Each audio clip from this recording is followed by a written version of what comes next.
સુખડી બનાવતી વખતે લોટ કેટલો શેકવો ને એ જ ખૂબી છે. એ જો તમને પરફેક્ટ આવડી જાય ને તો તમારી સુખડી એકદમ પરફેક્ટ બને. હેલો ફ્રેન્ડ્સ, મારી ચેનલ ગુજરાતીમાં તમારું ખૂબ ખૂબ સ્વાગત છે. આજે હું જે સુખડીના કારીગર છે એવી મારી ફ્રેન્ડ, એના હાથની સુખડી એકદમ મસ્ત બને છે, બધાને પસંદ આવે છે. તો એની પાસેથી આપણે સુખડી આજે શીખવાની છે એકદમ પરફેક્ટ. તો બધી ટિપ્સ અને ટ્રિક્સ મેં આપી છે. વિડીયો ગમે તો વિડીયોને લાઇક જરૂર કરજો, મને અને મારી ફ્રેન્ડને મોટિવેશન માટે. અને ચેનલ પર નવા હો ને તો સબસ્ક્રાઈબ જરૂરથી કરી લેજો આવા નવા વિડીયો માટે. તો અહીંયા માપ કેટલું લેવું એ પણ મહત્ત્વનું છે. 2.5 કપ લોટ છે, તો મેં આ જ કપથી લોટ માપીને લીધો છે. અને એની સામે આપણે 1.5 કપ જેટલું ઘી લેવાનું છે. તો ઘી ગરમ થઈ જાય એટલે આપણે લોટને એડ કરી દેવાનું છે. લોટ કયો લીધો છે? તો લોટ આપણે ભાખરીનો મીડિયમ કરકરો લોટ આવે ને એ લોટ આમાં લીધો છે. જો તમારી પાસે ઘઉંમાં છાશા ઘઉંનો લોટ હોય ને તો એ જ યુઝ કરજો. એવું લાગે તો તમારી પાસે ન હોય તો ફ્રેન્ડ પાસેથી થોડુંક ઉછીનો લઈ આવજો. પણ એ ઘઉંની સુખડી બહુ જ મસ્ત બને છે, એની જેવી એકેય નથી બનતી. લોટને આપણે એકદમ ધીમા ગેસે શેકવાનો છે, ગેસ થોડોક પણ નથી વધારવાનો. અને આપણે 20 થી 30 મિનિટ સુધી એકદમ ધીમા તાપે લોટને શેકવાનો છે. અને લોટ શેકાઈ જાય એની નિશાની હું તમને આગળ જણાવીશ વિડીયોમાં. તો તમે જોઈ શકો છો 10 મિનિટ પછી આપણું ઘી છે અને લોટ છે એકદમ એકરસ થઈ ગયું છે અને પીગળી ગયું છે. હવે ધીરે ધીરે લોટ ફૂલવા માંડશે, તો આપણે એને સતત ચલાવતા જઈ અને 30 મિનિટ માટે શેકી લેવાનો છે. તો તમે જોઈ શકો છો હજી લોટ શેકાણો નથી, હવે ધીરે ધીરે ફૂલવા માંડ્યો છે લોટ. તો લોટ જ્યારે શેકાઈ જાય ને ત્યારે જો આવી રીતે લચકા પડી જાય, તો આ લચકા પડવા ખૂબ જ જરૂરી છે.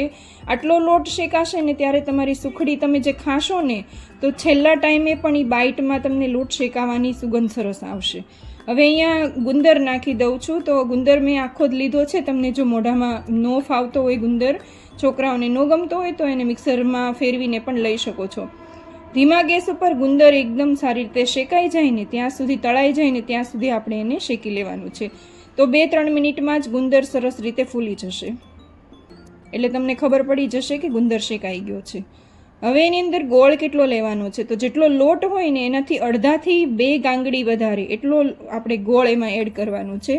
અને ગોળ બને ત્યાં સુધી દેશી હોય ને એ જ પસંદ કરવો, એની સુખડી વધારે ટેસ્ટી બનશે. ગોળને મેં અહીંયા છરીથી કાપી લીધો છે, નહીંતર તમે દસ્તા વડે પણ એને ભાંગી શકો છો. ગોળ નાખી ગેસ બંધ કરી અને આપણે એને હજી બધું મિક્સ થાય, ગોળ એકદમ ઓગળી જાય ને ત્યાં સુધી આવી રીતે દબાવીને ફેરવતા શેકી લેવાનું છે. આ સુખડીમાં માવો નથી નાખ્યો પણ એકદમ સોફ્ટ સુખડી બનીને તૈયાર થઈ જશે. તો ગોળ બધો સરસ ઓગળી ગયો છે. હવે આપણે એમાં ડ્રાયફ્રૂટ એડ કરવાનું છે. તો અહીંયા બદામ, કાજુ અને પિસ્તાના મેં કરકરો ભૂકો લીધો છે. તો આ ભૂકો પાવડર ન થઈ જાય એનું પણ ધ્યાન રાખવાનું, નહીં તો સુખડી છે ડ્રાય થઈ જશે. તો થોડો કરકરો ભૂકો લઈને એવો લેવાનો. મારે થોડોક પાવડર થઈ ગયો છે, તમારે આનાથી પણ થોડુંક મોટું રાખવાનું.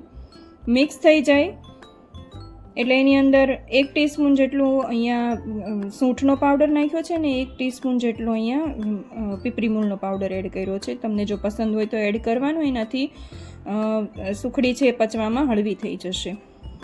હવે આને સારી રીતે મિક્સ કરીને આપણે અહીંયા મેં એક કાથરોટમાં ઘી લગાવી દીધું તો એની અંદર એડ કરી દેવાની છે.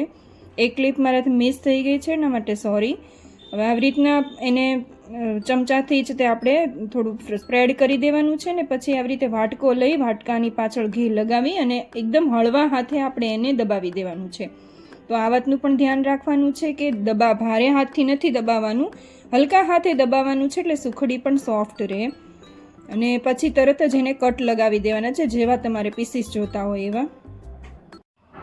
1 કલાક સુધીમાં પીસીસ એકદમ સરખા પડવા માંડશે. તો એને છરીથી આવી રીતે કટ કરી ફરીથી અને કાઢી લેશો અને પછી એરટાઈટ ડબ્બામાં ભરી લેજો. તો સુખડી 1 મહિના સુધી એવી ને એવી જ રહેશે. હવે એની ઉપર આપણે કટ કર્યું એટલે ફરીથી વાટકો ફેરવી દઈએ તો એની ઉપર જે ઉપસેલો ભાગ હતો ને એ સરખી રીતે બેસી જાય. હવે 1 કલાક સુધી આપણે એને રહેવા દેવાની છે. તો તમે અલગ ઘણી રીત ટ્રાય કરી હશે, પણ મારી ફ્રેન્ડની આ એક રીત તમે ટ્રાય કરી જોજો ને મને કમેન્ટમાં જરૂરથી જણાવજો તમને કેવી લાગી. જો ગમી હોય ને તો મારી અને મારી ફ્રેન્ડની મહેનત માટે કમેન્ટમાં રેડ હાર્ટ જરૂરથી આપજો અને મને જણાવજો કે તમે કયા ગામથી ને કયા શહેરથી મારો વિડીયો જોવો છો. અને ચેનલ ઉપર આવા નવા વિડીયોઝ જોવા માટે ચેનલને સબસ્ક્રાઈબ જરૂરથી કરી લેજો. હવે પછીનો વિડીયો કયો જોવો છો ને એ પણ મને કમેન્ટમાં જરૂરથી જણાવજો. તો આ છે આપણી પરફેક્ટ માપની જરૂરી ટિપ્સ અને ટ્રિક્સની સાથેની સુખડી.